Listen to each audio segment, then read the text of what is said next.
India America இடையிலான வர்த்தக ஒப்பந்தம் இறுதிக்கட்டத்தை எட்டியிருப்பதாக அமெரிக்க அதிபர் டொனால்டு டிரம்ப் கூறியுள்ளார்.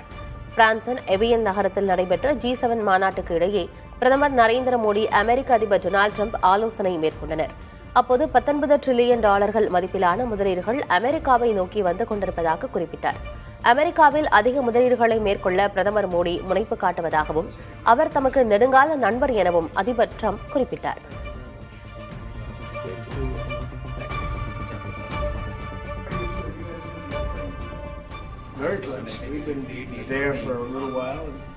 பிரதமர் மோடி கடுமையாக பேரம் பேசுபவர் என்றும் கண்டிப்பான பேச்சுவார்த்தையாளர் என்றும் அமெரிக்க அதிபர் டொனால்டு டிரம்ப் கூறியுள்ளார்.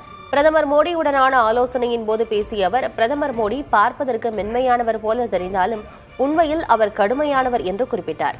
வர்த்தக ஒப்பந்தம் தொடர்பான பேச்சுவார்த்தையில் அவர் கண்டிப்பானவர் என்பதை தாம் தெரிந்து கொண்டதாகவும் அவர் இந்திய மக்கள் மீது அன்பு கொண்டதை அறிந்ததாகவும் டொனால்டு டிரம்ப் குறிப்பிட்டுள்ளார்.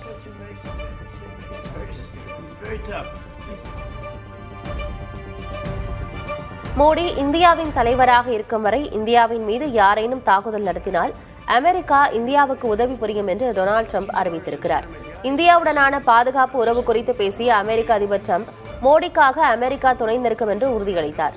இந்தியாவுக்கு எரிசக்தி தேவைப்பட்டால் அமெரிக்காவுடன் வர்த்தகம் செய்யலாம் எனவும் டொனால்டு டிரம்ப் அழைப்பு விடுத்தார். மேற்காசிய அரசியலில் இந்தியா பெரும் பங்கை வகிப்பதாகவும் டிரம்ப் குறிப்பிட்டார்.